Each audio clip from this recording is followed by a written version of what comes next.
अब आज इस वीडियो में हम लेंगे जो है एरिल हैलाइड का सल्फोनीकरण। जो मेरा बी पार्ट चल रहा था इलेक्ट्रॉन स्नेही प्रतिस्थापन अभिक्रिया, तो एरिल हैलाइड में इलेक्ट्रॉन स्नेही प्रतिस्थापन अभिक्रिया जो चल रहा था उसी के अंतर्गत आज हम तीसरा उदाहरण लेंगे। कौन सा उदाहरण लेंगे? सल्फोनीकरण उदाहरण लेंगे। कौन उदाहरण लेंगे? सल्फोनीकरण। तीसरा हमारा उदाहरण है सल्फोनीकरण। तो सल्फोनीकरण के अंतर्गत एरिल हैलाइड का सल्फोनीकरण, ये हेडिंग हो गया। तो उसमें हम आपको यहाँ से बोल दे रहे हैं उसका जो है इंट्रोडक्शन। एरिल हैलाइड, ध्यान से सुनिए, एरिल हैलाइड में जैसा कि मैंने यहाँ उदाहरण लिया है क्लोरोबेंजीन, ठीक है। आप ब्रोमोबेंजीन भी ले सकते हो, आयोडोबेंजीन भी ले सकते हो। तो हमने यहाँ एरिल हैलाइड के अंतर्गत क्या लिया है? क्लोरोबेंजीन लिया है, ठीक है। तो एरिल हैलाइड को सांद्र H2SO4 के साथ गर्म करते हैं, तब अल्प मात्रा में आर्थोबेंजीन सल्फोनिक एसिड तथा मुख्य उत्पाद के रूप में पैराक्लोरोबेंजीन सल्फोनिक एसिड प्राप्त होता है। तो इसे हम क्या कहते हैं? तो इसे हम एरिल हैलाइड का सल्फोनीकरण कहते हैं। इसे हम एरिल हैलाइड का सल्फोनीकरण कहते हैं, ठीक है। तो एक बार फिर से सुन लीजिए। जब हम एरिल हैलाइड की क्रिया सांद्र सल्फ्यूरिक अम्ल के साथ कराते हैं, तो जब हम एरिल हैलाइड की क्रिया सांद्र सल्फ्यूरिक अम्ल के साथ कराते हैं तो हमें अल्प मात्रा में जो है आर्थोक्लोरोबेंजीन सल्फोनिक एसिड प्राप्त होता है तथा मुख्य उत्पाद के रूप में पैराक्लोरोबेंजीन सल्फोनिक एसिड प्राप्त होता है। तो इसे हम एरिल हैलाइड का सल्फोनीकरण कहते हैं। अब यहाँ पर मैंने उदाहरण कौन सा लिया है? तो यहाँ पर उदाहरण हमने लिया है क्लोरोबेंजीन। कौन सा उदाहरण लिया है? क्लोरोबेंजीन उदाहरण लिया है। आप क्लोरीन के जगह पर, यहाँ क्लोरीन जो लगा हुआ है, इस क्लोरीन की जगह ब्रोमीन कर दोगे तो ब्रोमोबेंजीन के साथ अब क्रिया होने लगेगी, ब्रोमोबेंजीन का सल्फोनीकरण हो जाएगा। यदि आप इस क्लोरीन की जगह आयोडीन रख दोगे तो आयोडोबेंजीन का सल्फोनीकरण हो जाएगा। आप कर सकते हैं, करिएगा, इसको आप दोहराइएगा। हमने क्लोरोबेंजीन लेकर के आपको समझा दे रहे हैं। अब आपका काम है आप ब्रोमोबेंजीन लेकर के, आयोडोबेंजीन लेकर के अभिक्रिया को लिखो और अभिक्रिया का क्रियाविधि दोहराओ। तो आपको अपने से करोगे तो समझ में आ जाएगा और अच्छे से आ जाएगा और आप तैयार हो जाएगा आपका ब्रोमोबेंजीन भी, आयोडोबेंजीन से भी। हम यहाँ पर एक उदाहरण लेकर के, क्लोरोबेंजीन उदाहरण लेकर के आपको समझा रहे हैं। तो एरिल हैलाइड के अंतर्गत मैंने क्या लिया? क्लोरोबेंजीन लिया। अब क्लोरोबेंजीन की क्रिया सांद्र सल्फ्यूरिक अम्ल के साथ, क्लोरोबेंजीन की क्रिया सांद्र सल्फ्यूरिक अम्ल के साथ कराते हैं, अर्थात क्लोरोबेंजीन को सांद्र सल्फ्यूरिक अम्ल के साथ गर्म करते हैं। गर्म का निशान है, इसे गर्म करते हैं। तो जब गर्म करते हैं तो जैसा मैंने आपको कहा था कि क्लोरोबेंजीन को, जब हम क्लोरोबेंजीन को सांद्र सल्फ्यूरिक अम्ल के साथ गर्म करेंगे तो हमारे पास अल्प मात्रा में आर्थोक्लोरोबेंजीन सल्फोनिक एसिड प्राप्त होगा और पैराक्लोरोबेंजीन सल्फोनिक एसिड मुख्य उत्पाद के रूप में प्राप्त होगा और जल हमारा बाहर निकल जाएगा। तो ये तो हमारा हुआ एरिल हैलाइड का सल्फोनीकरण की अभिक्रिया हुई। अब एरिल हैलाइड की सल्फोनीकरण की अभिक्रिया हो गई, आपको समझ में आ भी गया होगा। तो इसी तरीके से मैंने आपको एरिल हैलाइड का नाइट्रीकरण पढ़ाया था। इसी प्रकार हमने आपको एरिल हैलाइड का जो है हैलोजनीकरण पढ़ाया था और हैलोजनीकरण में भी क्रिया विधि बताया था और नाइट्रीकरण की भी क्रिया विधि आपको पढ़ाया था। तो आज आप वैसे मैंने तो सब इलेक्ट्रॉन स्नेही प्रतिस्थापन अभिक्रिया की अभिक्रिया और क्रिया विधि, अब उसमें उदाहरण हैलोजनीकरण, सल्फोनीकरण, नाइट्रीकरण, फ्रिडलक्राफ्ट, एल्काइलेशन, एसाइलेशन, सभी की क्रिया विधि मैंने आपको कक्षा 11 में क्रिया विधि के चैप्टर में समझाया है। फिर भी अगर आप वहाँ नहीं समझे हैं तो ठीक है, कोई बात नहीं, आज यहीं पे समझा दे रहे हैं, यहाँ पे सीख लीजिए।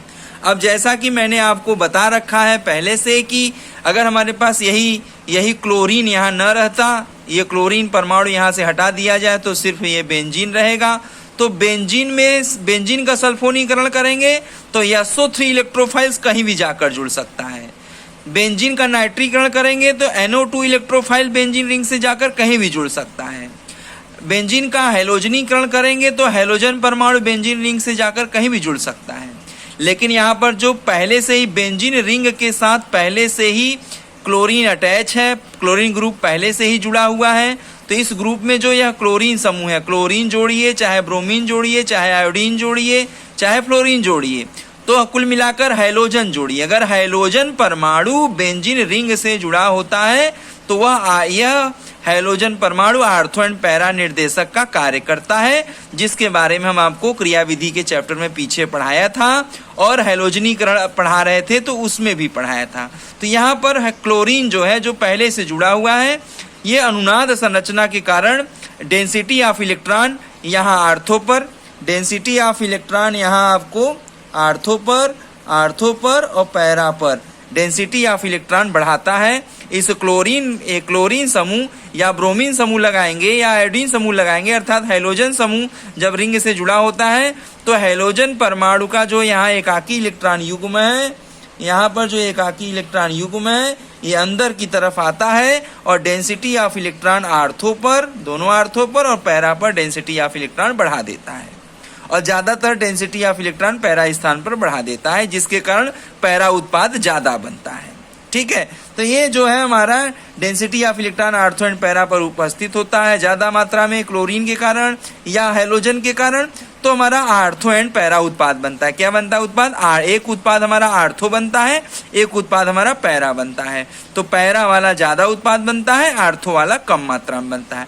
आर्थो उत्पाद कम मात्रा में बनता है और पैरा उत्पाद ज़्यादा मात्रा में बनता है। ये बात मैंने आपको सिखाया है।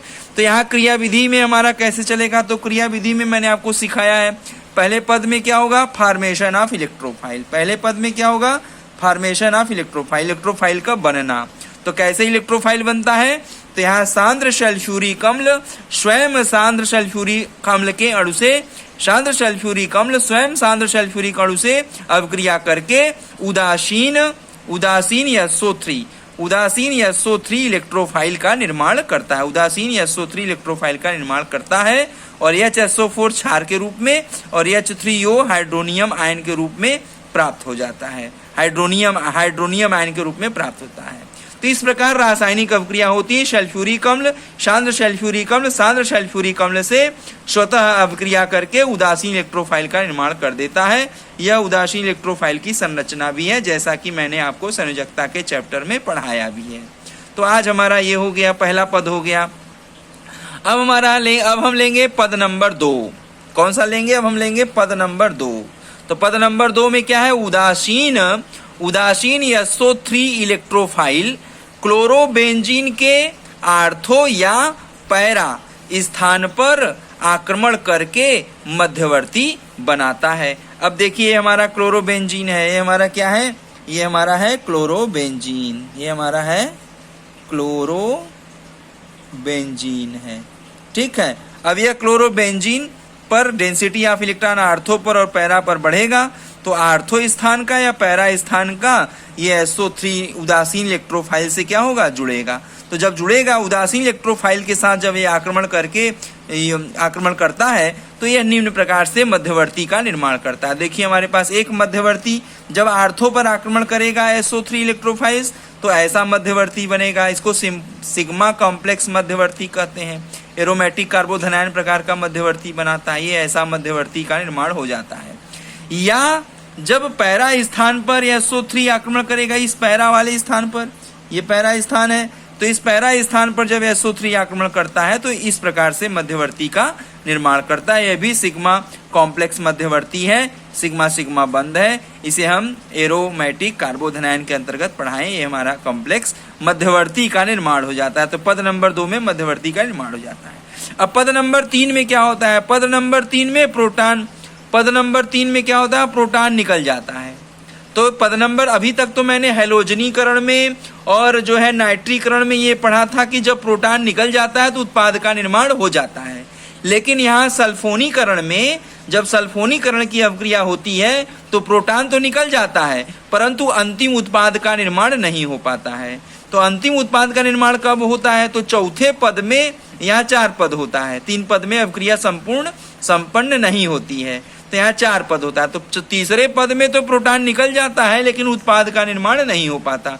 तो देखो यहाँ देखिए यहाँ पर HSO4 क्षार यहाँ आएगा और इस प्रोटॉन को क्या करेगा? निकाल लेगा। जब इस प्रोटॉन को निकाल लेगा तो यहाँ वाला सिग्मा बंध अंदर की तरफ जा करके पाई बंध का निर्माण कर देगा और तो हमारे पास यह उत्पाद बन जाएगा और H2SO4 हमारा बाहर निकल जाएगा।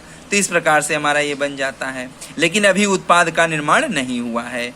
या हमारा देखिए पैरा वाला स्थिति का देखिए, अगर पैरा स्थिति वाला मध्यवर्ती रहेगा, ये वाला मध्यवर्ती रहेगा, तो ये HSO4 क्षार आएगा और प्रोटॉन को एक्सेप्ट कर लेगा, प्रोटॉन को खींच लेगा। तो यहाँ वाला सिग्मा बंध अंदर की तरफ जा करके यहाँ पर पाई बंध का निर्माण कर देगा। तो हमारे पास ऐसा उत्पाद बन जाएगा, इस तरीके का उत्पाद हमारा बन जाएगा और साथ में H2SO4 हमारा क्या होगा? H2SO4 बाहर निकल जाएगा, H2SO4 जो है बाहर निकल जाएगा। तो इस तरीके से हमारा पद नंबर 3 होता है। तो पद नंबर 3 में प्रोटॉन तो निकल जाता है लेकिन अंतिम उत्पाद की प्राप्ति नहीं होती है। तो यहाँ चौथा पद भी होता है, जबकि हैलोजनीकरण और नाइट्रीकरण में तीसरे पद में ही उत्पाद बन जाता है, लेकिन सल्फोनीकरण में तीसरे पद में ही उत्पाद का निर्माण नहीं हो पाता है। तो यहाँ पद नंबर 4 होता है। देखिए पद नंबर 4 भी मैंने लिखा है, आपको समझा दें। यहाँ पर जो है देखिए पद नंबर 4, तो पद नंबर 4 में क्या होगा कि पद नंबर 3 में प्राप्त उत्पाद प्रोटॉन को ग्रहण कर लेता है। प्रोटॉन को यहाँ पर क्या करता है? प्रोटॉन को ग्रहण कर लेता है। तो यहाँ कर शब्द नहीं रहेगा, यहाँ पर कर शब्द नहीं रहेगा। देखिए मैंने ये लिख दिया था। यहाँ पर देखिए फिर से पद नंबर 3 में प्राप्त उत्पाद क्या करता है?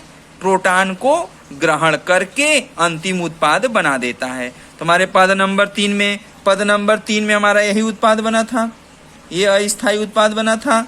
पद नंबर 3 में हमारा ये अस्थायी उत्पाद बना था। तो ये हमारा पद नंबर 3 में जो उत्पाद प्राप्त हुआ था, यह उत्पाद हाइड्रोनियम आयन से, किससे? हाइड्रोनियम आयन से प्रोटॉन को ग्रहण कर लेता है और हमारा उत्पाद का अंतिम उत्पाद का निर्माण कर देता है। अंतिम उत्पाद क्या? आर्थोक्लोरोबेंजीन सल्फोनिक एसिड अल्प मात्रा में बन जाता है और जल हमारा बाहर निकल जाता है। तो हाइड्रोनियम आयन से यह जो है उत्पाद हाइड्रोनियम आयन से प्रोटॉन को ग्रहण करके आर्थोक्लोरोबेंजीन सल्फोनिक एसिड अल्प मात्रा में बना देता है।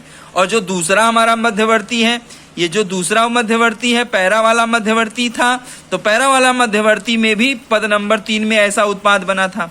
अब ये वाला उत्पाद हाइड्रोनियम आयन से प्रोटॉन को ग्रहण कर लेता है और पैरा क्लोरोबेंजीन सल्फोनिक एसिड मुख्य उत्पाद के रूप में बना देता है और जल हमारा बाहर हो जाता है। तो ये क्रिया हमारा पद नंबर 4 में होता है। तो पद नंबर 3 में ही अवक्रिया कंप्लीट नहीं हो पाती, इसलिए हमें पद नंबर 4 की आवश्यकता पड़ती है। तो पद नंबर 4 में ये आर्थो वाला प्रोटॉन को ग्रहण करके आर्थोक्लोरोबेंजीन सल्फोनिक एसिड अल्प मात्रा में बना देता है। या पैरा वाला जो होता है उत्पाद, पैरा वाला जो मध्यवर्ती है, वो पैरा वाला मध्यवर्ती अंतिम चौथे पद में प्रोटॉन को, हाइड्रोनियम से प्रोटॉन को ग्रहण करके उत्पाद का निर्माण हमारा कर देता है। तो पैरा क्लोरोबेंजीन सल्फोनिक एसिड मुख्य उत्पाद के रूप में प्राप्त हो जाता है। तो ये तो हुआ हमारा एरिल हैलाइड में बेंजीन, एरिल हैलाइड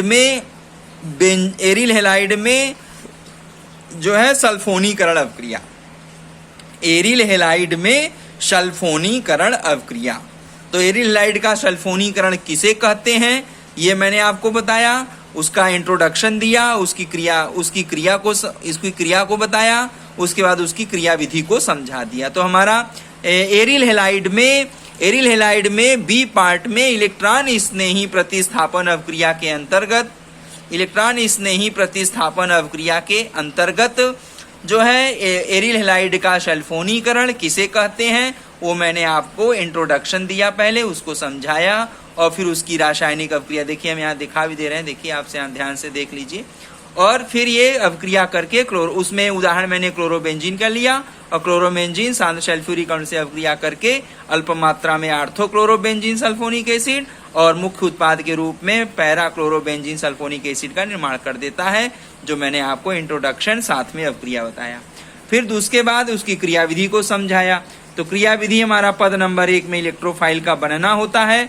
तो पहले उदासीन इलेक्ट्रोफाइल SO3 उदासीन इलेक्ट्रोफाइल का निर्माण होता है। दूसरे पद में SO3 इलेक्ट्रोफाइल्स, पद नंबर 2 में एरिल हैलाइड में क्लोरोबेंजीन के आर्थो या पैरा स्थान पर आक्रमण करके आर्थो मध्यवर्ती या पैरा मध्यवर्ती का निर्माण कर देता है।